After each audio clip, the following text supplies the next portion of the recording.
नमस्कार, 12 बजे की 12 बड़ी खबरों में आप सभी दर्शकों का स्वागत है और मैं हूं आपके साथ अखंड राय। और आप देख रहे हैं उत्तर प्रदेश का तेजी से बढ़ता हुआ digital platform IBC 24 Uttar Pradesh Uttarakhand. 12 बजे की महत्वपूर्ण खबरों की शुरुआत करते हैं। आपको बता दें, सीएम योगी ने समाजवादी पार्टी पर करारा हमला बोलते हुए कहा है कि समाजवादी पार्टी में वन डिस्ट्रिक्ट वन माफिया का चलन चलता था, लेकिन आजकल माफिया दूर की कौड़ी हो चुका है। आपको सीएम योगी का वो बयान सुनाते हैं।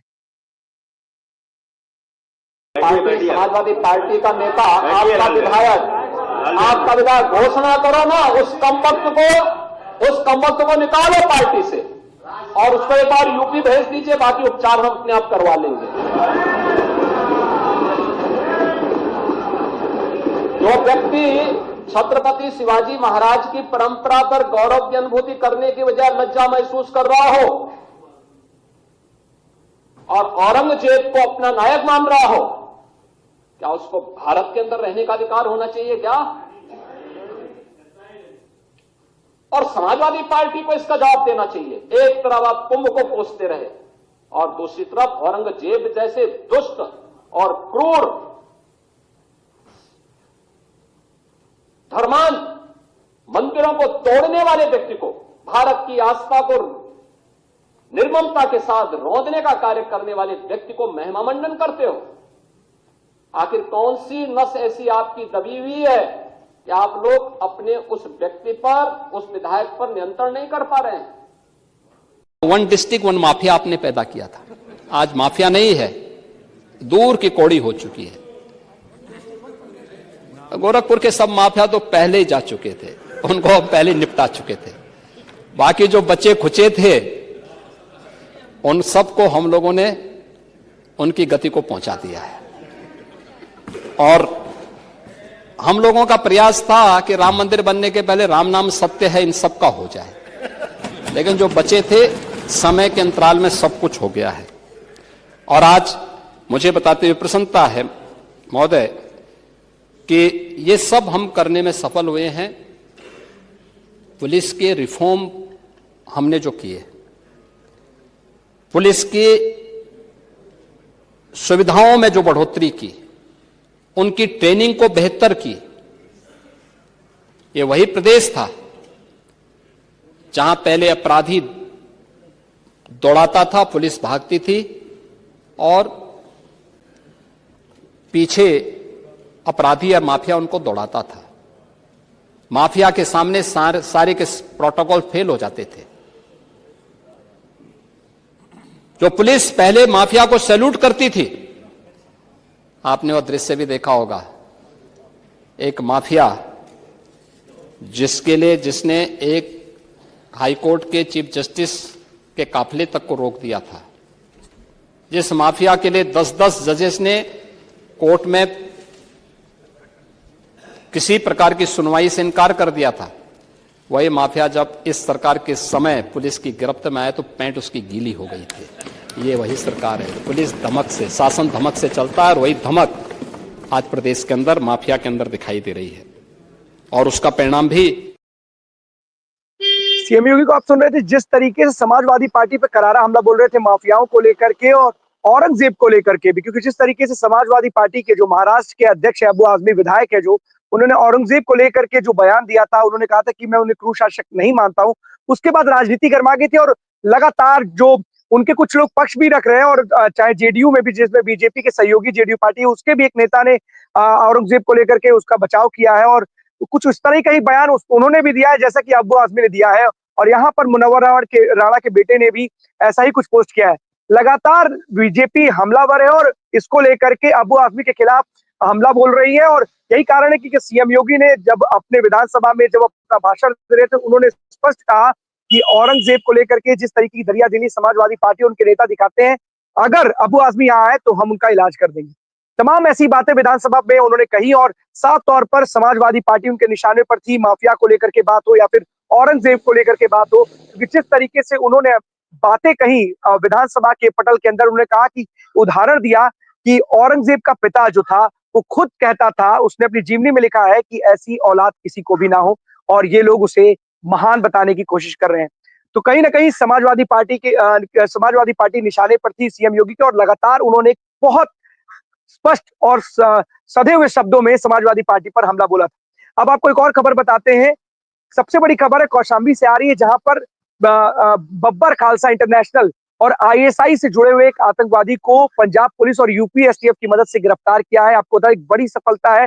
लगातार पुलिस इस तरीके के ऑपरेशन चला रही है और इस तरीके के जो आतंकवादी गतिविधियों में शामिल है या फिर इस तरीके के जो लोग हैं जो किसी न किसी बड़े ग्रुप के या तो हैंडलर्स हैं या फिर उनके कनेक्शन में है, उनके खिलाफ कड़ी कार्रवाई की जा रही है। पिछले कुछ दिन पहले ही गुजरात एटीएस ने मिल्कीपुर, जो अयोध्या के मिल्कीपुर है, वहां के अब्दुल रहमान को गिरफ्तार किया था। आज तड़के पंजाब पुलिस और यूपी एसटीएफ की टीम ने कौशाम्बी से मसीहा नाम के एक जो पंजाब के अमृतसर का रहने वाला है, उसे गिरफ्तार किया है, जो कि बीकेआई बब्बर खालसा इंटरनेशनल और आईएसआई से जुड़ा हुआ बताया जा रहा है। उसके पास से हथियार भी बरामद किए गए, हैंड ग्रेनेड के साथ साथ जिंदा कारतूस बरामद की गई है और विदेशी पिस्टल बरामद की है। इसको लेकर के जो उत्तर प्रदेश सरकार में मंत्री हैं ओम प्रकाश राजभर, उन्होंने कहा है कि उत्तर प्रदेश में कानून का राज है और जो भी कानून के साथ खिलवाड़ करेगा उसे बख्शा नहीं जाएगा और विदेशी ताकतों पर भी नजर बनाए हुए हैं, उनके खिलाफ भी कार्रवाई चल रही है। आपको सुनाते हैं ओम प्रकाश राजभर, जो कि सूबे में कैबिनेट मंत्री पकड़ा है। हालांकि बताया जा रहा है कि पंजाब पुलिस ने भी इसकी काफी सराहना की है। किस तरह से? देखिए, यहाँ कानून का राज है। यूपी में कोई भी अपराधी अपराध करेगा तो वो बचेगा नहीं। ज्यों सूचना मिलती है कि विदेशी ताकतें यहाँ सक्रिय हो रही हैं तो सरकार भी सक्रिय हो जाती है, कानून भी सक्रिय हो जाता है। ऐसे लोगों को तुरंत गिरफ्तार करके उनके खिलाफ कानूनी कार्रवाई की जाती है। ओम प्रकाश राजभर को आप सुन रहे थे।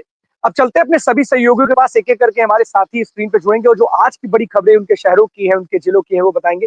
सबसे पहले हमारे साथ इंद्रवीर जुड़े हुए हैं रायबरेली से। इंद्रवीर, कौन सी बड़ी खबर है रायबरेली से आज की?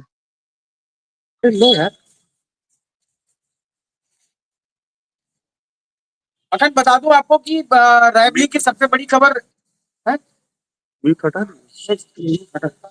बताइए इंद्रवीर, बताइए। बोलो।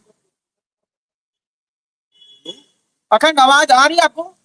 बिल्कुल इंद्रवीर, आवाज आ रही है, आप कंटिन्यू कीजिए।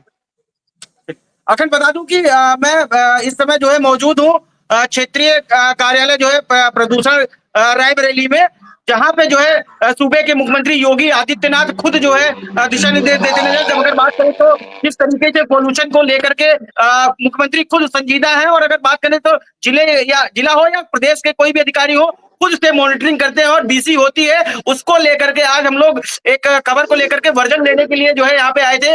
एक बड़ी खबर थी हम लोगों के पास में, उसको लेकर वर्जन लेने आए तो यहाँ पता चलता है कि यहाँ के जो अधिकारी हैं उनका पूरा नाम जो है प्रदीप कुमार है, जो क्षेत्रीय अधिकारी है पोल्यूशन के। हम एक बार कैमरामैन से कहेंगे दिखाएं हमारी मौजूदगी कहाँ पे है, और आप देख सकते हैं कि इस तरीके की लापरवाही की अभी तक लगभग 12:15 बज रहा है। और यहाँ के जो 4th क्लास एम्प्लॉय है जो यहाँ पे गार्ड है, उनसे जब बात हुई आईबीसी की टीम से तो उन्होंने बताया कि आते हैं लेकिन ऐसे कभी कभार जो है लेट आने, लेकिन अभी तक अब सच जब आज सामने मीडिया आई यहाँ पे तो इनका कहना है कि भाई साहब जो है नहीं है अभी ऑफिस में। और इस पे जो है आईबीसी की टीम ने जब डीएम हर्षिता माथुर से बात करी तो खैर मैडम किसी मीटिंग में थी और मैडम के पीआरओ ने कहा कि मैं इस पर तुरंत संज्ञान लेता हूं। और ये भी बात है, लेकिन अखंड जिस तरीके से राजस्व को और जिस तरीके से सूबे के मुख्यमंत्री योगी आदित्यनाथ को उनके अपने ही कर्मचारी जो है धोखे में रख रहे हैं, और ऑफिस के नाम पर जिस तरीके से बड़े बड़े पैमाने पर हम देख रहे हैं कि पोल्यूशन दिन ब दिन बढ़ता जा रहा है, उसको लेकर के जो मेन क्षेत्राधिकारी हैं प्रदीप कुमार, वो ही अपने ऑफिस में गायब है और नहीं नजर आते। कुर्सी खाली पड़ी। मैं अंदर भी एक नजारा दिखाना चाहूंगा कि आप देखिए कि आईपीसी की टीम ने यहाँ पे किसी तरीके की जो लापरवाही है, उस लापरवाही को ये बड़े पैमाने पर लापरवाही, जहाँ पे सूबे के मुख्यमंत्री योगी आदित्यनाथ आते हैं दिन ब दिन इस तरीके से ये उनका केबिन है। ये आप देख सकते हैं, ये कुर्सी खाली पड़ी है। यहाँ पे जो 4th क्लास एम्प्लॉई है उनका कहना है कि अभी जो है ये भाई साहब आए ही नहीं है। अब सोचिए अगर जिस तरीके से, और यहाँ पे बाबूजी है, बाबूजी का भी केबिन मैं दिखाऊंगा, वो भी आप देखिए कि इस तरीके से आज पता चला है। हम लोग अगर बर्तन लेने नहीं आते तो शायद ये एक्सपोज भी नहीं होता। ये बाबू अभी आए हैं, ये अभी आके बैठे हैं। ये लाइव जब हो रहा था तो अभी आए हैं। गलत रिपोर्टिंग आप लोग गलत रिपोर्टिंग कर रहे हैं, गलत रिपोर्टिंग करते हैं। अभी आपका कैमरा दिखाएगा बता, ठीक है? तो ये अखंड ये प्रेजेंट टाइम ये हालात है इस विभाग का, जहाँ पे जो है कंटिन्यू आदेशक हो। और उस तरीके से ये जो है इनका एक बड़ा जो है आज खुलासा किया है डीसी ने कि इस तरीके से अधिकारी अगर रहेंगे तो शायद जो जिस तरीके से काम होना चाहिए उस तरीके से काम नहीं होगा। जी अखंड। बिल्कुल इंद्रवीर, देखिए समय पर ना आने की जो ये अधिकारियों का जो कार्य प्रणाली है वो साफ तौर पर देखी जा सकती है। अधिकारी के साथ साथ जो बाबू हैं वो भी अपने समय पर नहीं पहुंचते और दफ्तर ही खाली पड़े रहते हैं। जैसे तस्वीरों में भी हम अपने दर्शकों को दिखा रहे हैं कि 12:10 हो रहे हैं, 11 हो गए अब तो, अभी तक जो सरकारी अधिकारी है जिनके ऊपर जिम्मेदारी है वो अपने कक्ष में नहीं आए हैं, वो अपने कमरे में ही नहीं पहुंचे हैं, तो जिम्मेदारी का निर्वहन कैसे करेंगे। और जहां तक बात रही, उन्होंने बोला गलत रिपोर्टिंग आप कर रहे हैं, तो रिपोर्टिंग गलत कैसे है भाई। अगर हम यहाँ पर आए, हमें कोई सूचना मिली है और सूचना के तहत हम दिखा रहे हैं और हम वही दिखा रहे हैं जो सामने हमें दिख रहा है। ऐसा तो नहीं कि हम कुछ अलग सी चीजें दिखा रहे हैं। अगर छुट्टी पर है तो बात की बात है, अलग बात है, लेकिन कई दिनों से इस तरह की खबरें आती हैं। अगर इस तरह की खबरें आती हैं इंद्रवीर, तो हमारा काम हम तो दिखाएंगे। और अगर आपके कंधों पर इस तरीके की जिम्मेदारी है तो क्यों नहीं निर्वहन करते हो आप? आपको क्या जिम्मेदारी निभानी नहीं पड़ेगी? क्या आपके लिए टाइमिंग अलग से बनाई गई है? प्रदेश के मुखिया हो, तमाम बार कह चुके हैं, जिले के अधिकारी हैं। अखन जब फोन पे बात हुई प्रदीप कुमार जी से, तो उन्होंने बताया मैं बाहर हूँ और किसी तरीके की कोई छुट्टी पे नहीं हूँ, लेकिन उन्होंने बताया मैं बाहर हूँ। और कोई जब संवाददाता ने बात करी तो उन्होंने बताया कि मैं बाहर हूँ, तो पूछा गया क्या कोई छुट्टी पे, तो उन्होंने बताया नहीं कोई छुट्टी पे नहीं हूँ, मैं बाहर हूँ फिलहाल। लेकिन जिस तरीके से ये सरकार को और जिस तरीके से यहाँ के आला अधिकारी, अगर बात करें तो डीएम हर्षिता माथुर को नजर में उनके जो है धूल झोंकी जा रही है, ये कहीं ना कहीं अपने विभाग के लिए बड़ी शर्मनाक बात है और रायबरेली जिले के लिए बड़ी शर्मनाक बात है। जी कट। बिल्कुल इंद्रवीर, सही बात कह रहे हैं, क्योंकि जो जिले का सबसे बड़ा अधिकारी होता है वो भी समय से अपने कार्यालय पहुंच जाता है। और अगर आपके पास कोई विशेष परिस्थितियां में आप नहीं आ पाते हो तो अलग विषय, लेकिन आप इस तरीके से अगर अपने ऑफिस से नदारद रहोगे तो कैसे काम चलेगा। आपके कंधे पर जिम्मेदारी और लगातार प्रदूषण का स्तर है पूरे देश और प्रदेश में बिगड़ता जा रहा है, उसको लेकर के आपको कोई ना कोई काम मंत्रणा जरूर करनी चाहिए, अधिकारियों से बैठक जरूर करनी चाहिए। लेकिन अगर दफ्तर ही खाली दिखेगा, ऐसा लग रहा है सन्नाटा पसरा हुआ है। दफ्तर में साफ साफ तस्वीरें बयां करी, कोई भी अगर सरकारी दफ्तर होता तो वह कुछ चहल कदमी होती रहती है, चहल पहल होती है। मैं बता दूं, इस कार्यालय में बहुत सारे एम्प्लॉय हैं, लेकिन कुछ ऐसे एम्प्लॉय हैं जो ऑनेस्ट है।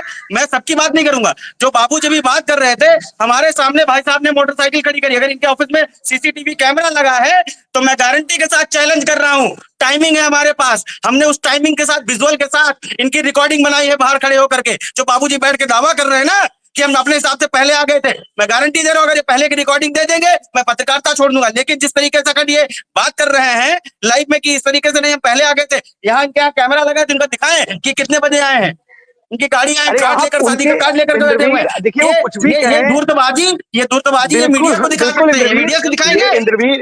इंद्रवीर देखिए, उनका कहने के लिए कुछ भी कहें, आपका कैमरा उनसे पहले मौजूद था और आपका कैमरा उनसे पहले मौजूद है। अब आप कुछ भी कहिए कि आप कुछ भी कर रहे तो आपकी मंशा। देखिए, आपने कार्य को इस तरीके से आप काम करोगे, अपनी लापरवाही से काम करोगे तो आप ही भुगतोगे, हम थोड़ा भुगतेंगे।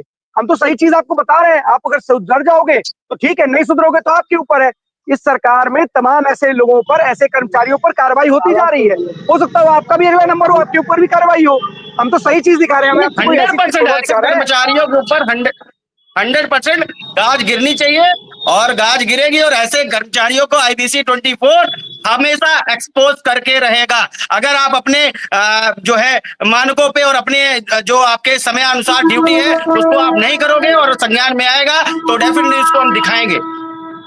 बिल्कुल इंद्रवीर, दिखाना भी है और दिखाना भी चाहेंगे। 10 से 5 की ड्यूटी करते हैं और अगर आप 10 बजे के बाद 12 बजे तक अपने दफ्तर नहीं पहुंच पा रहे हैं तो क्या है ऐसी, ये कौन सी ऐसी मजबूरी है आपके पास। और हमेशा इस तरह की घटनाएं घटित होती कि तमाम सरकारी दफ्तरों में जो अधिकारी हैं, जो बाबू हैं, वो लोग अपने दफ्तर में पहुंचते ही नहीं, कुर्सियां खाली पड़ी रहती है। यहाँ तक कि मैं आपको बता दूं, वो भले कह रहे हो राजधानी में मेयर ने नगर निगम दफ्तर में छापा मारा, कई अधिकारी अदालत मिले और जब मेयर से वहां पर जब बातें हुई, उन्होंने कहा कि कई सारे लोग गायब हैं, तो उन्होंने बोला फील्ड पे है। तो कहा उन्होंने, मेयर ने कहा कि जब फील्ड ही पे रहते हैं तो यहाँ पे कुर्सियां क्यों लगी हुई हैं, उनको फील्ड में रहने दो।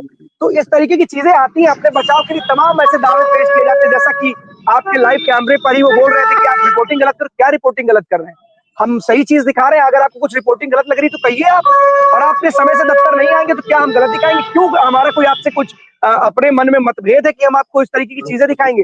हमारा कार्य एक ही है, हम जो चीजें हैं वो सामने आपके सामने रखेंगे, अपने दर्शकों के सामने दिखाना चाहूंगा। ये इनके आने के पहले, ये 12:06 पे ऑफिस में एंटर हुए हैं और ये इनके आने के पहले की तस्वीर है इनके बाबूजी की केबिन की।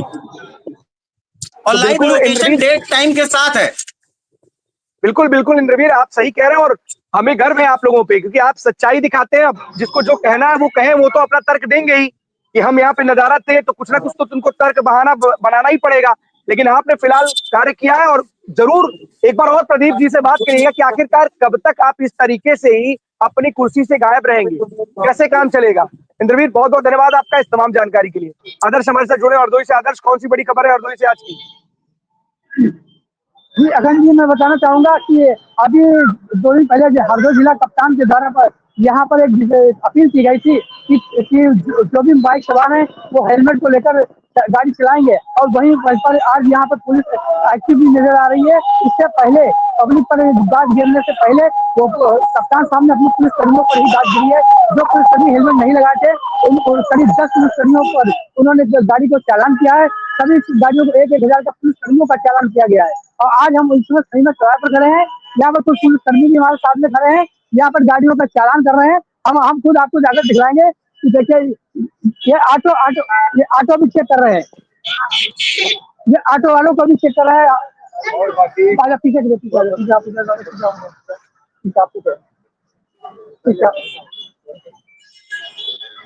ये अमाउंट, ये आप इधर आ रहे बस ये भाई साहब हमारे साथ खड़े हैं, देखिए ये ऑटो का भी चालान है सर, क्या आप किस लिए चेक कर रहे हैं यहाँ पर? सर, जैसा कि श्रीमान जी का आदेश है, और इसमें शहर में हेलमेट के लिए काफी लोगों का किया जा रहा है, बताया भी जा रहा है, ठीक है। और इसके साथ आसन भी है, जैसे कि जो पिछले से कई चीजें बताया चलाना कैसे करना है, बता रहे हैं, जरूर करें, जो माने सर लोग गाड़ी चला रहे हैं जो बिना हेलमेट के, उनके लिए आप क्या करें? कल कप्तान साहब ने आदेश भी किया था कि जो हेलमेट नहीं लगाएंगे उसको लेकर हम चालान भी करेंगे, इसको लेकर आप क्या कहेंगे? सर, पहले सबसे पहली बात ये है कि सर किसी प्रकार से ये नहीं कहते सर, हेलमेट अनिवार्य हर हाल में, हेलमेट नहीं मानते चालान की कार्रवाई की जाती है, बाकी तो मैकेनिक कार्रवाई है।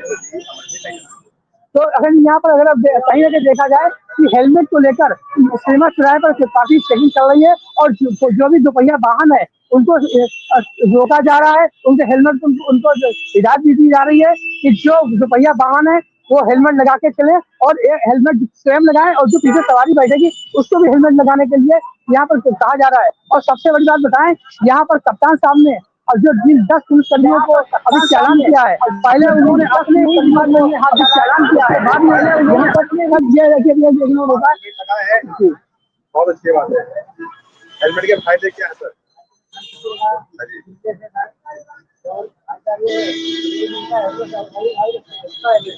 इसी प्रकार अगर आज भी सभी लोग जागरूक रहेंगे, ठीक है, तो आम जनमानस को काफी राहत मिलेगी और दिक्कत का सामना नहीं करना पड़ेगा। सभी आम जनमानस से रिक्वेस्ट भी यही है, ठीक है, हेलमेट हर हाल में जो भैया वाहन पे लगाएं, चालक भी और जो पीछे बैठे हैं वो भी खास, ठीक, आप लगाए इसको बहुत धन्यवाद। तो ये यहाँ पर पूरे कर्मी जो है वो उनको समझा रहे हैं कि जो हेलमेट लगाए हैं उनको हेलमेट लगाना चाहिए, और यदि हेलमेट नहीं लगाए तो पेट्रोल भी नहीं मिलेगा। अब कहीं ना कहीं पर यहाँ जो पब्लिक है हेलमेट भी लगा रही है, और पुलिस मौके पर चालान भी कर रही है। अगर अब ये जो पुलिस जो भी हेलमेट नहीं लगाएगा उसकी गाड़ियों का चालान भी होगा, गाड़ी को सील भी किया जाएगा, और भारी भरकम जुर्माना भी लगाया जाए। जी अखंड जी, बहुत अच्छी पहल है, और पुलिस के इस तरीके के जो कर्मी होते हैं, इस तरीके से अगर चीजों को समझाए तो मुझे लगता है कि सरलता के साथ ना सिर्फ जागरूक होगी जनता, बल्कि उनके जो आदेश है उनका पालन भी करेगी। बहुत बहुत धन्यवाद आपका तमाम जानकारी के लिए आदर्श। अब अगर एक मिनट देखिएगा, ये हमारे सामने भाई साहब खड़े हैं, ये हेलमेट नहीं सर, आप हेलमेट क्यों नहीं लगाए? कप्तान साहब ने सख्त निर्देश दिया कि मैं गोवा से फिर आप हेलमेट क्यों लगाए? आपको जान भी जा सकती है जोखिम है, आप हेलमेट लगाएंगे आपके लिए फायदा मंद है। अगर आपसे IBC 24 अपील करता है आप हेलमेट लगाएंगे, तो हेलमेट को लेकर यहाँ पर कहीं ना कहीं पर जांच भी चल रही है, और सख्ती से भी निपटा जा रहा है। जी अखंड, बहुत बहुत धन्यवाद आपका आदर्श इस तमाम जानकारी के लिए। अवनीश हमारे साथ जुड़ गए कानपुर से। अवनीश, कौन सी बड़ी खबर है कानपुर से आज की?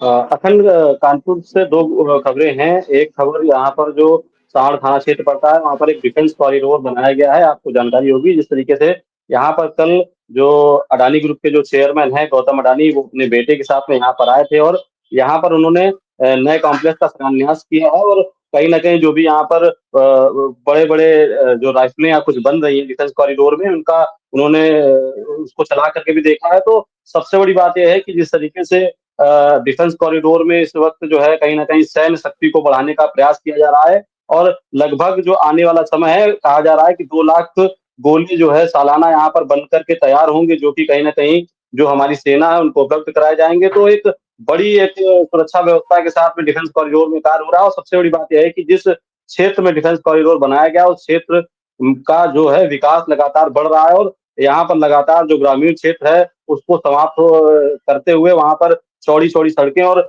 लाइट जो जो एक मूलभूत सुविधाएं, उन सभी की व्यवस्थाएं लगातार हो रही हैं। तो एक डिफेंस कॉरिडोर के आने से कहीं ना कहीं कानपुर का भी विकास हुआ है। और कल जो गौतम अडानी यहाँ पर आए थे, उन्होंने यहाँ पर जितने भी कर्मचारी हैं उनके साथ में मुलाकात की, उनको उनकी सराहना की कि जिस तरीके से कार्य 1 साल से चल रहा है, जिस तरीके से उत्पादन यहाँ पर हो रहा है, कहीं ना कहीं उस उत्पादन को साफ तौर पर बढ़ाया जा सकता है। वहीं दूसरी खबर की बात करेंगे, जिस तरीके से लगातार हम लोगों ने एक खबर की चर्चा की थी कि जो आईआईटी की छात्रा थी, उसने एक आरोप लगाया था कि जो यहाँ के एसीपी हैं उनके खिलाफ में यौन शोषण की बात की थी। उसमें 20 मार्च को एक फैसला आ सकता है, या एक तारीख जो है 20 मार्च को हाईकोर्ट में पड़ी है। लेकिन उसके पहले जो पीड़िता है उसने डीजीपी को एक मेल किया, मेल पे साफ तौर पर जो मोहसिन खान है, एसीपी मोहसिन खान, उनके निलंबन की कार्रवाई की मांग की है। उसका साफ तौर पर कहना है कि जिस तरीके से उनके ऊपर आरोप लगे थे, जिस तरीके से उनके ऊपर साक्ष्य मिले थे, उसके हिसाब से कहीं ना कहीं उनको निलंबित कर दिया जाना चाहिए था। लेकिन जिस तरीके से निलंबन उनका नहीं हुआ है, तो कहीं ना कहीं वो शक के दायरे में भी है। और उनका साफ तौर पर कहना है कि जिस तरीके से आप प्रदेश के सबसे बड़े अधिकारी हैं, तो आपको इस पे जांच करवा करके जो मोहसिन खान एसीपी हैं, जो दोषी जो पीड़िता के पक्ष में दोषी हैं, उनको कहीं ना कहीं जो है सजा दिलाई जाए और उनको निलंबन किया जाए। अवनीश, एक सवाल है और ये हमारे आईबीसी के दर्शक भी जानना चाहेंगे कि अगर कोई व्यक्ति किसी कोई अगर पीड़िता या कोई लड़की अगर किसी व्यक्ति के ऊपर आरोप लगाती है तो पुलिस एक्शन क्या लेती है उसको? क्या पुलिस उसको गिरफ्तार नहीं करती है या पुलिस उसके ऊपर कोई कार्रवाई नहीं करती है? तो अगर इस तरीके की व्यवस्था आम जनता के लिए है, अगर कोई पीड़िता जाकर के इस तरीके का आरोप लगाती है तो उसको गिरफ्तार, सबसे पहले तो गिरफ्तारी किया जाता है और उसको न्यायालय के सामने पेश किया जाता है। न्यायालय उस पर उचित जो भी उसको लगता है उसके हिसाब से फैसला देता है। लेकिन यहाँ पर स्थितियां बदल क्यों जाती है कि अगर एक पुलिस अधिकारी के ऊपर इस तरीके का आरोप लगता है तो ना तो अभी तक उसके निलंबन के ऊपर कोई कार्रवाई हुई और ना ही उसकी कोई गिरफ्तारी हुई है। तो क्या ये चीजें मान ली जाए कि 2 अलग-अलग पैमाने हमारे देश में चलते हैं कि एक अगर कोई अधिकारी है तो उसे सजा में रियायत मिल जाएगी और अगर कोई वहां आम नागरिक है उसके ऊपर अगर कोई मुकदमा दर्ज हो जाएगा तो उसके खिलाफ तुरंत कार्रवाई शुरू हो जाएगी? है क्या ये तरीका? अखंड अखंड जैसा कि आपने बताया कि वो अधिकारी हैं, तो कहीं ना कहीं अधिकारी के रूप में, और भी ऐसे विभाग के अधिकारी हैं जहां से ही इस सजा का प्रावधान दिया जाता है, तो कहीं ना कहीं एक उसका भी प्रिविलेज उनको मिल सकता है। और सबसे बड़ी बात यह है कि जिस तरीके से आम आदमी को जैसे ही उसके ऊपर आरोप लगता है, उसको तुरंत जो है थाने में बंद कर दिया जाता है, उसके खिलाफ पे कार्रवाई की जाती है, क्योंकि ये सीपी हैं और बड़ा ओहदा है इनका। तो कहीं ना कहीं जो है उन्होंने हाईकोर्ट से स्टे भी ले रखा है, जिसको लेकर के फिलहाल उनके ऊपर कोई कार्रवाई नहीं की गई है। लेकिन पीड़िता का साफ तौर पर कहना है कि मैंने जो साक्ष्य थे वो अपने जो है, जो इन्होंने जिस आधार पर स्टे लिया उसको खारिज करते हुए, और उनके खिलाफ में जो भी साक्ष्य थे मैंने कोर्ट में दिए। पुलिस ने भी अपने साक्ष्य पेश किए। लेकिन अब 20 मार्च को ये पता चलेगा कि किस तरीके से मोहसिन खान जो एसीपी हैं उनके खिलाफ में कोई कार्रवाई की जाती है, कि जो डीजीपी के पास में जो एक पत्र जो मेल के द्वारा किया गया है, क्या ये उस मेल के द्वारा जो है पत्र से कोई संज्ञान लिया जाता है। तो डीजीपी के पास में भी ये मामला हालांकि पहले ही पहुंच चुका होगा, लेकिन जिस तरीके से पीड़िता ने अब गुहार लगाई है, तो क्या इस पे कोई कार्रवाई होगी? बिल्कुल अवनीश, कार्रवाई होनी भी चाहिए। देखिए कि मिसाल पेश करने की जरूरत है और जांच पड़ताल के बाद ही इस तरीके की चीजें आई थी, जिसके बाद ये चीजें सामने आई थी और शायद कहीं ना कहीं जो प्राइमा फसाई चीजें नजर आती है उसके हिसाब से तो कुछ ना कुछ गलत जरूर था। और अगर एक पीड़िता बार बार ये बोल रही तो उसके भी बयान को हमें कहते हैं कि एक जिम्मेदारी के साथ उनके खिलाफ कोई ना कोई कठोर कार्रवाई जरूर करनी चाहिए, क्योंकि मनोबल डरेगा। कभी कभी ऐसा होता है कि लोग अपने किसी खुन्नस में तमाम ऐसी चीजें होती है कि किसी वजह से किसी के ऊपर आरोप भी लगा देते, लेकिन अगर इस तरीके की बातें तो वो भी निकल करके सामने आती। कितने दिन बीत चुके हैं और अगर अपने पुलिस अधिकारी किसी के ऊपर जांच में इस तरीके की बातें सामने आई तो कहीं ना कहीं सवाल खड़े होंगे ना अवनीश। शायद यही कारण है कि पीड़िता को डीजीपी को मेल लिखना पड़ रहा है कि इनका निलंबन किया जाए।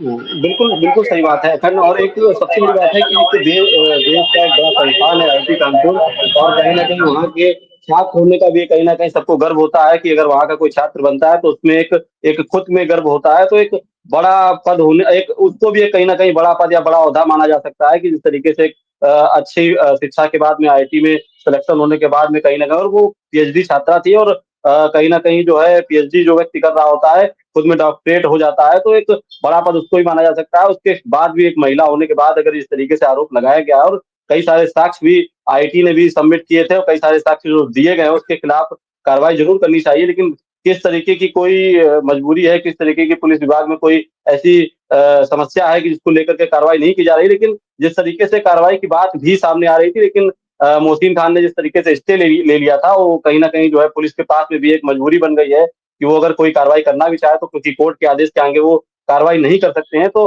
फिलहाल 20 मार्च को जो हाईकोर्ट में एक डेट पड़ी है, उसको लेकर के देखा जाएगा कि क्या इसमें कोई फैसला आता है, या कोई आगे की डेट दे दी जाती है, या कोई राहत मोहसिन खान को या फिर जो पीड़िता है आईटी की छात्रा उसको मिलने वाली है। बिल्कुल सही बात है अमीश की अगर एक देश की जाने माने शिक्षण संस्थान में अगर एक युवती एक पीड़िता इस तरीके के आरोप लगाती है और उसके बाद इस तरीके से अभी भी वो व्यक्ति जाकर के हाईकोर्ट से स्टे लेकर के चला आता है और उसके खिलाफ फिलहाल कोई कार्रवाई नहीं होती। हम ये तय नहीं करते ना, आईबीसी अपनी तरफ से कह रहा है कि वो दोषी है, लेकिन अगर एक पीड़िता कोई भी अगर युवती किसी के ऊपर आरोप लगाती है तो उस प्राइम शुरुआत में ही उसके खिलाफ कठोर कार्रवाई हो जाती है। फिलहाल यहाँ पर देखने वाली बात होगी कि 20 तारीख को क्या फैसला आता है और किस तरीके की खबर निकल करके सामने आती है। बहुत बहुत धन्यवाद आपका तमाम जानकारी के लिए। ज्ञानेंद्र हमारे साथ प्रतापगढ़ से जुड़ चुके हैं। ज्ञानेंद्र, प्रतापगढ़ से कौन सी बड़ी खबर है आज की? बिल्कुल अखंड, देखिए प्रतापगढ़ से नहीं, थोड़ा सा बात करते हैं अपने बॉर्डर से सटे हुए, जो कि आज सबसे बड़ी कामयाबी एसटीएफ और पंजाब पुलिस को मिली, क्योंकि जो आतंकवादी पकड़ा गया है पोखराज थाना पड़ता है, और वो प्रतापगढ़ से एकदम सटा हुआ थाना है, बॉर्डर है हदगवा का। और आपको बता दें कि ये आतंकवादी के बारे में जो अभी तक हमारे लोगों के पास सूत्रों से जानकारी आ रही है, ये काफी दिनों से एक्टिव था। पाकिस्तान के आईएसआई से, इसके खुफिया एजेंसी से, इसके कॉन्टेक्ट से, और लगातार एक चीज सबसे बड़ी बात ये रही कि ये आतंकवादी मसीहा जिसका नाम बताया जा रहा है प्रतापगढ़ कौशाम्बी में अप डाउन करता रहता था। तो सबसे बड़ी चीज ये रही कि आखिर जो यहाँ की लोकल इंटेलिजेंस थी उनको जानकारी नहीं मिली, और जिस तरीके से लगातार ये अगर इतने दिनों से यहाँ एक्टिव था, तो सबसे बड़ा सवाल है निशान दोनों जिलों के ऊपर उठता है कि आखिर एसटीएफ और पंजाब पुलिस आकर के मुठभेड़ करती है और गिरफ्तार करके इस तरीके से लेके चली जाती है। इसके पास से विदेशी आतंकवादी हथगोले, डेटोनेटर और बारूदी सुरंग जैसे विस्फोटक पदार्थ मिले हैं। तो सोचिए कितना ही खतरनाक ये व्यक्ति रहा होगा। और अभी कुछ ही दिन कुंभ बीते हैं, फिलहाल कुछ ऐसा तो नहीं कह सकते कि इसने योजना नहीं बनाई होगी, लेकिन उस योजना को हमारे उत्तर प्रदेश की पुलिस ने फेल कर दिया और ये कामयाब नहीं हो सका। लेकिन गिरफ्तारी बहुत बड़ी हुई है, और एसटीएफ अभी पूछताछ कर रही है और कितने लोग हैं, क्या है पूरा जो है थोड़ी देर में प्रेस ब्रीफिंग भी आ जाएगी कि क्या है कैसे है। लेकिन कौशाम्बी से प्रतापगढ़ अप डाउन दोनों, क्योंकि बगल ही कोखराज मात्र 6 से 7 किलोमीटर की दूरी पे प्रतापगढ़ बॉर्डर पड़ता है, और 4 लेन हाईवे भी है। सोचिए कितना बड़ा आतंकवादी, फिलहाल बड़ी कामयाबी है यूपी एसटीएफ के लिए। अखंड। बिल्कुल ज्ञानेंद्र, सबसे बड़ी बात है कि कुंभ की अगर बात की जाए तो बहुत ज्यादा दूरी पर नहीं था महाकुंभ जहां हो रहा था, और खालिस्तान आतंकवादियों ने पहले ही धमकी दे रखी थी कि हम इसका बदला लेंगे। लखीमपुर में जो आतंकवादियों को मार गिराया था पंजाब पुलिस और यूपी एसटीएफ की टीम ने, तो कहीं ना कहीं इस तरीके से तो निशाने पर था ही महाकुंभ और कई साजिश को लेकर के। लेकिन इस तरीके से प्रतापगढ़ से बेहद करीबी कौशाम्बी में अगर एक बब्बर खालसा इंटरनेशनल और आईएसआई का जो एक्टिव हैंडलर था, कहे कि पूरे अच्छे खासे संपर्क में था, तो एक बड़ी साजिश को नाकाम करने की बात अगर देखा जाए, क्योंकि गुजरात एटीएस ने भी अयोध्या के मिल्कीपुर गांव के रहने वाले अब्दुल रहमान को गिरफ्तार किया था फरीदाबाद से। तो क्या ये कनेक्शन जो देखा जाएगा धीमे धीमे कि मिल्कीपुर कनेक्शन अगर देखा जाए और प्रतापगढ़ से कौशाम्बी में एक आतंकवादी जो बब्बर खालसा इंटरनेशनल ग्रुप का आतंकवादी बताया जा रहा है, तो कहीं ना कहीं क्या इसका कनेक्शन महाकुंभ में कोई एक बड़ी घटना को अंजाम देने से क्या जोड़कर नहीं देखा जा सकता है?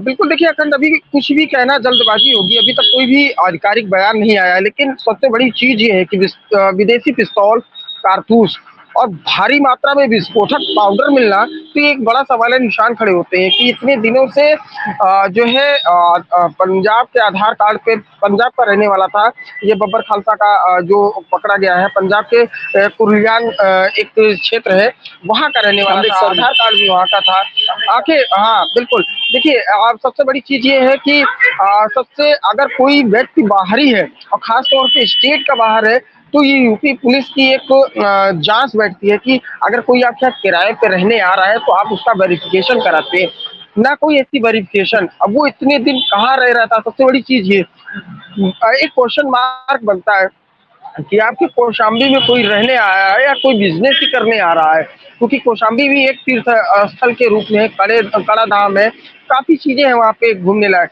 लोग आते हैं। अगर कोई स्टे कर रहा है और इतने दिनों तक स्टे कर रहा है तो आखिर कौशाम्बी पुलिस क्या कर रही थी, ये क्वेश्चन मार्क है। फिलहाल उसका अप डाउन प्रतापगढ़ प्रयागराज कौशाम्बी ये बना रहा। फिलहाल अब यूपीएसटीएफ की तरफ से क्या बयान आता है ये देखने वाली बात होगी, लेकिन भारी मात्रा में विस्फोटक पदार्थ और विदेशी पिस्टल ये बताए जा रहे हैं। जो पिस्टल अतीक अहमद को मारने में यूज हुई थी उससे भी हाईटेक पिस्टल इसके पास से बरामद हुए हैं, काफी भारी मात्रा में गोलियां बरामद हुई है और फिलहाल अभी जांच चल रही है क्या इसके और भी गुर्गे यहाँ पर मौजूद हैं, अगर हैं तो यूपीएसटीएफ और फिलहाल अभी कुछ ही देर में ऐसी सूचना मिली कि एटीएस भी आ सकती है और वो भी यहाँ कौशाम्बी में डेरा डालेगी, प्रतापगढ़ में डेरा डालेगी, छानबीन शुरू की जाएगी।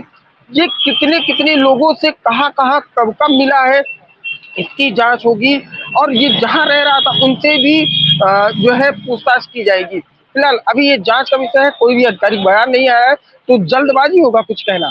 अखंड बिल्कुल ज्ञानेंद्र, जल्दबाजी होगा और आधिकारिक बयान का इंतजार भी करना चाहिए, लेकिन अगर सोचा जाए कनेक्ट करने की कोशिश की जाए तो अगर हैंड ग्रेनेड किसी के पास बरामद होता है वो भी महाकुंभ से महज कुछ ही दूरी पर, उसके पास विदेशी पिस्तौल बरामद होती है और आईएसआई का अगर आप हैंडलर बोले या कहीं बब्बर खालसा इंटरनेशनल ग्रुप का ये आतंकवादी बताया जा रहा है, तो कहीं ना कहीं अगर कनेक्शन को ध्यान से देखा जाए और धमकियों को ध्यान से कनेक्ट करने की प्रयास किया जाए तो शायद ये सारी चीजें इस तरफ इशारा करती है कि महाकुंभ में हो सकता हो एक बहुत बड़ी साजिश को लेकर के व्यक्ति यहाँ पर मौजूद हो और इसके साथ के कई और भी साथी जो आसपास के इलाकों में हो, क्योंकि कुछ दिन पहले ज्ञानेंद्र इस बात पर भी फोकस करने की जरूरत है, कुछ ही दिन पहले हमारी जो एजेंसीज हैं उसने कई जगहों पर छापेमारी की है और कई लोगों को हिरासत में लिया है। फिलहाल अभी तक इसकी कोई जो कहते हैं ना कि पुख्ता जानकारी की कई लोग जिन लोगों को हिरासत में लिया या पूछताछ की है इसकी नहीं है, लेकिन अगर सूत्रों की माने तो ऐसी जानकारी आई है कि तमाम जो हमारी एजेंसीज है उनके निशाने पर ये लोग हैं, क्योंकि इस तरीके की गतिविधियां इन लोगों के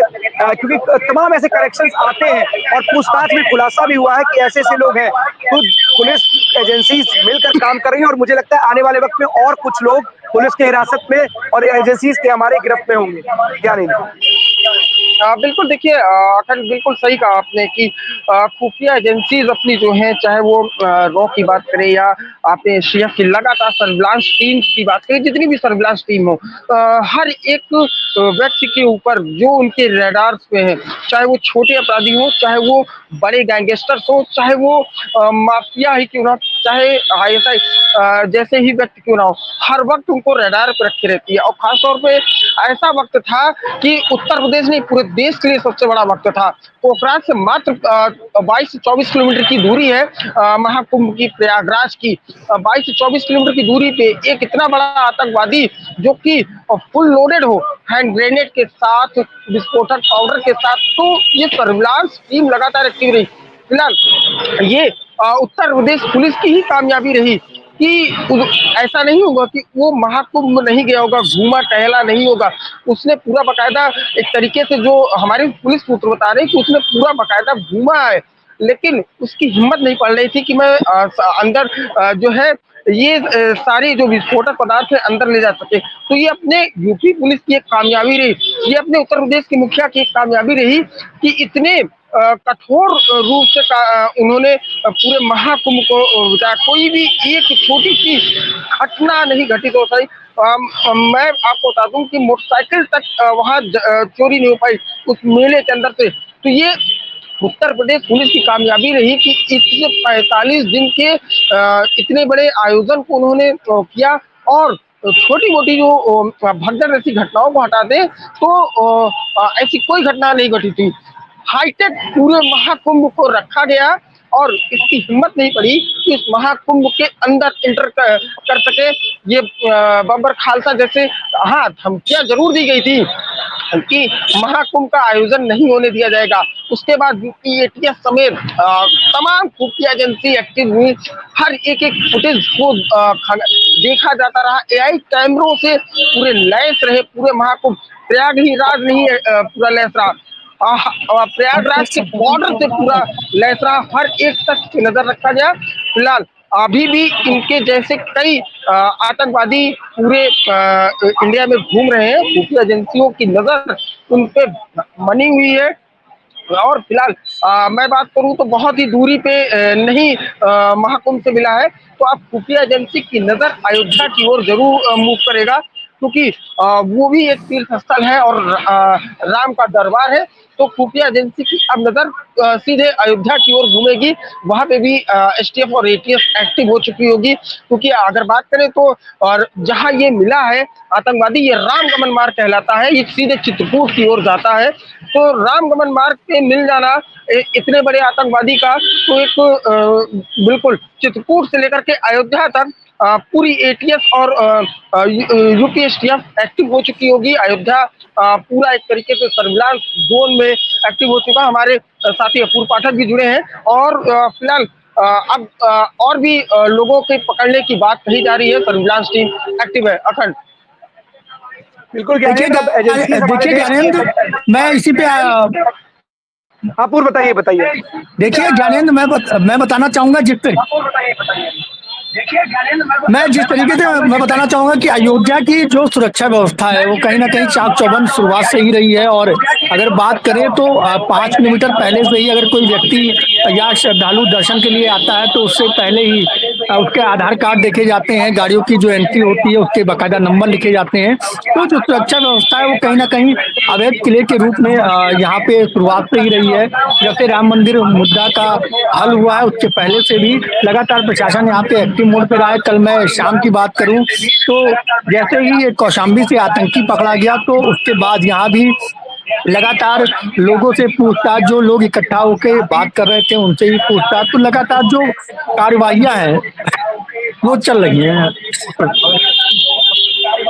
अपूर्व, एक सवाल ये है कि देखिए, अब कुछ दिन पहले ही एक अब्दुल रहमान नामक युवक जो अयोध्या के मिल्कीपुर गांव का रहने वाला था, उसको गुजरात एटीएस ने गिरफ्तार किया। और आज कौशाम्बी में एक आतंकवादी जो बब्बर खालसा इंटरनेशनल ग्रुप का है और आईएसआई से कनेक्शन उसका बताया जा रहा है, उसको गिरफ्तार किया गया है। बहुत नजदीकी है, बहुत दूरी नहीं है। क्या राम मंदिर थ्रेट को लेकर के, कुंभ को लेकर के जो थ्रेट मिल रहे थे और राम मंदिर थ्रेट की जो जिस तरीके की बात, क्योंकि हैंड ग्रेनेड वहां भी बरामद हो तो यहाँ भी बरामद हुआ, तो क्या कहीं ना कहीं जो एजेंसीज है हमारे उत्तर प्रदेश की, क्या वो कहीं ना कहीं जो आतंकवादी है या इस तरीके की गतिविधियों में लिप्त जो भी लोग हैं वो इनके निशाने पर बने हुए हैं? आपको बिल्कुल अखंड, मैं बताना चाहूंगा कि जिस तरीके से लगातार महाकुंभ के बाद आतंकियों का जो मंसूबा था वो कामयाब नहीं हो पाया, ये सबसे बड़ी बात है। तो कहीं ना कहीं खुफिया एजेंसी एक्टिव तो थी, लेकिन हालांकि देर में ही सही, लेकिन कोई ऐसी हताहत नहीं हुई। ये सबसे बड़ी बात होगी पूरे देश के लिए कि कोई ऐसी हताहत नहीं हुई जिससे कोई दुर्घटनाएं हो सकती थी। लेकिन उससे पहले ही आतंकियों को जो एटीएस है या एसटीएफ है उन्होंने उसको पकड़ा है और लगातार पूछताछ चल रही है। अंकुर, एक चीज और भी आपसे जानना चाहेंगे, क्या कुछ और लोगों के यहाँ एजेंसियों ने छापा मारा है या कुछ और लोगों को भी हिरासत के लिए पूछताछ की जा रही है? ऐसी कोई जानकारी आपके पास है? नहीं अखंड, ऐसा कुछ नहीं है। बस ये है कि अगर अयोध्या की सुरक्षा व्यवस्था की बात की जाए तो लगातार जो संदिग्ध व्यक्ति है उनसे पूछताछ की जा रही है। अगर कुछ कोई संदिग्ध व्यक्ति लगता है, और लगातार अगर सुरक्षा व्यवस्था की बात करें तो राम मंदिर जब आप प्रवेश करेंगे तो कहीं ना कहीं कई दायरों से पूछताछ के और चेकिंग के कई दायरों से गुजर कर तब रामलला का दर्शन करने को मिलता है। ये सबसे अहम बात है और सुरक्षा की दृष्टि से तो काफी। बिल्कुल, एक सवाल और भी अपूर्व, क्या जिस तरीके से अब्दुल रहमान की गिरफ्तारी हुई, क्या उसके बाद अयोध्या में क्या कुछ अलर्ट को लेकर के क्या सुरक्षा कुछ बढ़ाई गई है या फिर थोड़ा बहुत निगरानी और तेज कर दी गई है? थोड़ा सा देखिए अखंड सुरक्षा व्यवस्था तो पहले से ही अयोध्या की चाक चौबंद थी, हालांकि खुफिया एजेंसियों के इनपुट मिलने के बाद तो कहीं ना कहीं डबल एक्टिव मोड पे दिखाई दे रही है। लगातार चौक चौराहों पर जो पुलिसकर्मी है वो अलर्ट मोड पे दिखाई दे रहे हैं। और रही बात अयोध्या राम मंदिर की, तो राम मंदिर में तो हालांकि पहले से ही एंटी ड्रोन सिस्टम लागू है और किसी प्रकार की कोई हताहत ना हो इसका विशेष ख्याल रखा जा रहा है। अपूर, एक आखिरी सवाल है अपूर, क्योंकि जिस तरीके से एक व्यक्ति की गिरफ्तारी हुई थी, क्या समाजवादी पार्टी के किसी नेता ने या किसी बड़े वहां से अयोध्या से सांसद भी है देश प्रसाद, क्या उनकी तरफ से या किसी समाजवादी पार्टी के नेता की तरफ से क्या इसको लेकर के कोई बयान आया है? समाजवादी पार्टी के किसी देखिए समाजवादी पार्टी की तरफ से कोई ऐसी जो है अभी तक कोई भी बयान नहीं आया है। आप भी देख रहे होंगे कि अगर देखिए अगर देश खतरे में एक साथ एक आवाज उठानी चाहिए, लेकिन इस तरह का कोई भी अभी तक समाजवादी पार्टी की तरफ से कोई भी बयान नहीं आया है। देखिए बिल्कुल अपूर्व, सही बात है। कहीं ना कहीं अगर इस मुद्दे पर, इस संवेदनशील मुद्दा है, देश की सुरक्षा से जुड़ा हुआ मुद्दा है, और अगर इस मुद्दे पर अगर किसी ने भी, अगर विपक्षी दलों ने कोई भी अपना बयान इस वजह से नहीं दिया है कि वो व्यक्ति किसी एक धर्म विशेष से ताल्लुक रखता है, तो कहीं ना कहीं गलत है और एक गलत मैसेज की तरफ भी है। अगर औरंगजेब पर आप बयान दे सकते हैं और आपकी पार्टी, अगर आपका नेता कोई बयान देता है और उस पर अगर सत्ता पक्ष के लोग कुछ बयान करते हैं तो आप उसके कटाक्ष में या उसको कहते हैं कि उसको बचाव के लिए अगर आप बयान दे सकते हैं, तो क्या इस घटना पर आप बयान नहीं दे सकते? बहुत अलग एक राजनीति चल रही है हमारे देश में, और राजनीति का जो स्तर है वो लगातार गिरता जा रहा है कि अगर देश के संवेदनशील मुद्दों पर, जो अति कहते हैं कि सुरक्षा के मुद्दों पर भी हमारे जो देश के नेता हैं वो अपनी अलग राय रखते हैं और अपने हिसाब से चीजों को मैनेज करते हैं। कुंभ में कितने लोग मरे, कुंभ में कितने लोगों की जान चली गई, इसको लेकर के तमाम दावे किए जाते हैं, लेकिन उन दावों पर कोई ठोस कागजात या कोई ऐसे विजुअल्स नहीं दिखाए जाते हैं, सवाल दाग दिए जाते हैं कि नहीं सरकार बहुत सारी चीजें छिपा रही है।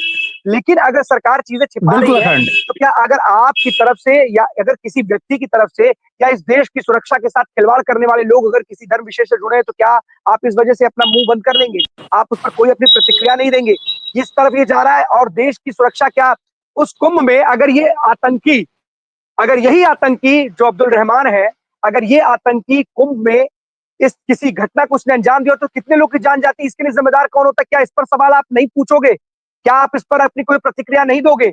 किस तरीके की राजनीति में आप पढ़ना चाहते हो? क्या जनता आपसे सवाल नहीं पूछेगी? देश का आपसे जानना नहीं चाहेगा?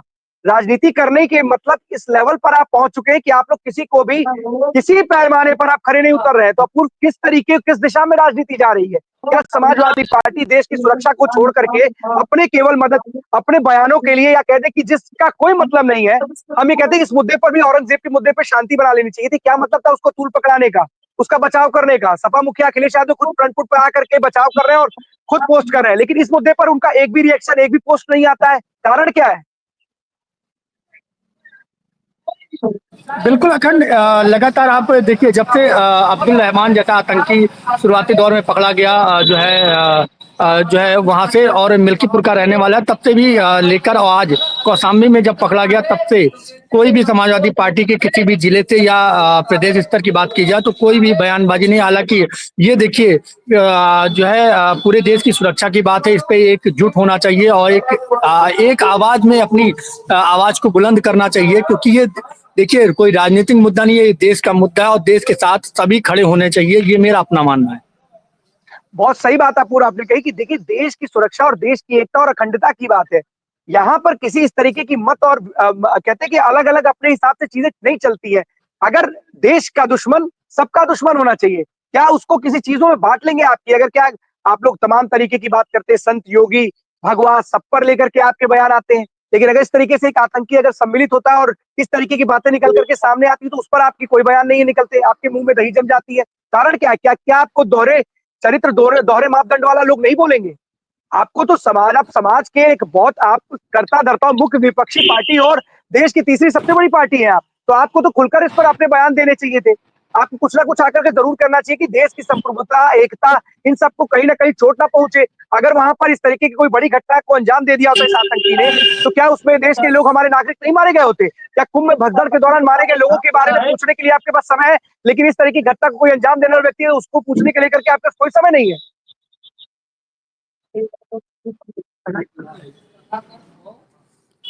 बिल्कुल अखंड, अभी तक तो यही है जो अभी तक निकल कर आया है। लेकिन अगर बात की जाए सुरक्षा की, तो अयोध्या तो कहीं ना कहीं पहले से ही सेंसिटिव थी, लेकिन अब जब से ऐसे आतंकी पकड़े जा रहे हैं तो कहीं ना कहीं जो सुरक्षा व्यवस्था है वो अलर्ट मोड पे दिखाई दे रही है। अगर अयोध्या की बात की जाए खासकर, क्योंकि लोगों की आस्था का विषय है राम मंदिर, लोगों की आस्थाएं जुड़ी हैं, तो ऐसी कोई यहाँ पे हिला हवाली नहीं की जा रही है सुरक्षा एजेंसियों की तरफ से। ये सबसे बड़ी बात है इस समय। एक अपूर्व, क्योंकि आप हमारे साथ अयोध्या से जुड़े हुए हैं और अयोध्या को आप एकदम बखूबी जानते हैं और अयोध्या के सांसद से भी आपने कई बार बात की है। एक दलित युवती के साथ एक अपराध को, घटना को अंजाम दिया था और किस तरीके से चुनावी वक्त में अयोध्या के जो सांसद जी थे वो रो रहे थे। मुरादाबाद से एक बहुत ही हैरान कर देने वाली खबर आ रही है, जहां पर 4 युवकों ने एक युवती को करीब 2 महीने तक टॉर्चर किया। उसके साथ नाबालिग युवती, 14 साल की वो बच्ची है, उसको ना सिर्फ उसने अपहरण किया उन लोगों ने, उसके साथ घिनौना कृत्य भी किया, उसके साथ रेप किया। 3 मार्च को ये पूरा का पूरा मामला उसने दर्ज कराया था। ओम उसके हाथों में लिखा हुआ था, उसको एसिड से जलाया जैसा कि पीड़िता ने कहा है। और उसमें 4 जो आरोपी हैं, उसमें शायद मुख्य आरोपी सलमान है, उसको पुलिस ने गिरफ्तार भी कर लिया है। दलित युवती के लिए क्या इस पूरे, क्योंकि बहुत सारी चीजें आजकल सोशल मीडिया का जमाना है, कोई भी खबर उठती है तो तुरंत उठ जाती है और उसमें प्रतिक्रियाओं का पूरा बाजार जो होता है वो गर्म हो जाता है, राजनीति शुरू हो जाती है। क्या अयोध्या के सांसद जी को वो दलित युवती, दलित पीड़िता, दलित नाबालिग बच्ची दिख रही, उसको लेकर के क्या कोई बयान या कोई अभी तक किसी भी समाजवादी पार्टी के नेता या किसी ने भी कुछ बोला है? देखिए अयोध्या से तो अभी तक कोई ऐसा बयान नहीं गया है। लेकिन देखिए ये देखिए विपक्ष की बात की जाए तो ऐसे मुद्दों को सबसे हावी करते हैं, लेकिन अगर वहां पे जो है मुस्लिमों की बात हो या यादवों की बात हो या जातिवादिता कही जाए सीधी बात पे, तो उस विषय पर तो मुझे नहीं लगता कि बोलते हैं। लेकिन अगर किसी दलित युवती के साथ ऐसा हुआ है तो इनका तुरंत पक्ष के जो नेता हैं उनको घेरने का तुरंत प्रयास करते हैं, उस पर एक्शन नहीं लिया गया। कई तरह के एलिगेशन लगातार लगाते रहते हैं। हालांकि देखिए मुख्यमंत्री योगी आदित्यनाथ की जब से सरकार आई है वो आप भी देख रहे हैं और पूरा देश देख रहा है कि किस तरीके से सुरक्षा एजेंसियां काम कर रही। हालांकि देखिए महाकुंभ तो बीत गया, लेकिन जिस तरीके से मंसूबे उनके बने थे, अगर खुदा ना खास्ता कुछ वो वहां पे कर जाते तो उस भगदड़ से ज्यादा कहीं ना कहीं नुकसान आप देशवासियों को होता। लेकिन बिल्कुल। अब भगदड़ को लेकर अखिलेश यादव ने भी लगातार ट्वीट पे ट्वीट करते रहे, उनके नेता करते रहे, बयानबाजियां चलती रही। लेकिन आज देश का मुद्दा आया है, आतंकवाद का मुद्दा है, तो कोई भी एकजुटता नहीं दिखाई दे रही है। बिल्कुल अपूर्व, एकजुटता दिखाई क्यों देगी? क्योंकि राजनीति करनी है और उन्हें लगता है कि अगर मैं और या मेरी पार्टी इससे अगर बयान देगी, इससे इतर देगी, उनकी जो सोच विचारधारा से अलग अगर बयान देगी तो उनका वोट बैंक खिसक जाएगा। फिलहाल वोट बैंक की राजनीति के चक्कर में ये लोग देश की अखंडता, एकता के साथ भी खिलवाड़ कर रहे हैं और सुरक्षा के साथ तो खिलवाड़ कर रहे हैं। क्यों? क्योंकि खुद अपनी एक बहुत बड़ी सिक्योरिटी में घूमते हैं और इन्हें लगता है कि मुझे कुछ होगा नहीं, आम जनता पिसे पिटे मरे, जो भी कुछ हो आम जनता का होगा। और शायद यही नेताओं का कारण होता है कि किसी भी गंदी राजनीति में, क्योंकि आज एक दलित बच्ची के साथ इस तरीके के घिनौना कृत्य किया गया है, लेकिन एक भी राजनेता, मैं गारंटी के साथ कह रहा हूं पूर्व, आगे भी दिखाएंगे कि एक भी व्यक्ति उसके घर नहीं जाएगा। जो, क्योंकि पक्ष और विपक्ष को जिस तरीके से लोगों ने बांट रखा है ना, क्योंकि दलित, अगर भारतीय जनता पार्टी की सरकार हो, किसी दलित के साथ अगर कुछ अन्याय हो जाएगा तो सारे के सारे लोग वहां पहुंच जाएंगे, चाहे समाजवादी पार्टी के नेता हो, चाहे कांग्रेस के नेता हो, भीम आदमी पार्टी के चीफ हो। अब देखने वाली बात होगी, और ये बिल्कुल देखने वाली बात होगी कि कितने, चाहे वो भीम आदमी पार्टी के जो चीफ हैं वो जाते हैं या नहीं जाते हैं, समाजवादी पार्टी का कौन सा प्रतिनिधिमंडल उस दलित बच्ची के घर जाता है, कांग्रेस का कौन सा प्रतिनिधिमंडल उस दलित बच्ची के घर जाता है, ये देखने वाली बात होगी। और देखना भी होगा कि क्या राजनीति के चक्कर में लोगों ने आपस में बांटने का ही काम किया या फिर केवल और केवल ये जनता लोगों के लिए वोट बैंक बन चुकी है। बहुत बहुत धन्यवाद आपका इस महत्वपूर्ण जानकारी के लिए अपूर्व।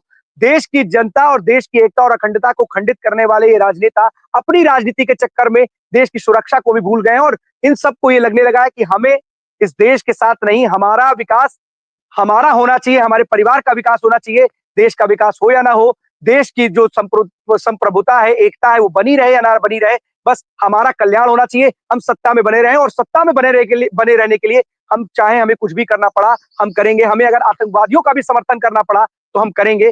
शायद यही कारण है कि हमारा देश इतने दिन बीत जाने के बाद भी वर्षों पीछे जा रहा है और बाहर से पढ़ करके, विदेश से पढ़ करके आए हुए बच्चे और जो लोग हैं जो राजनीति में मुख्य केंद्र में है, वो लोग आज भी जाति धारणा को बनाए हुए और जाति आधारित राजनीति करते हुए आगे बढ़ रहे हैं। उनका मानना है कि जाति आधारित राजनीति करने से उनका विकास होगा।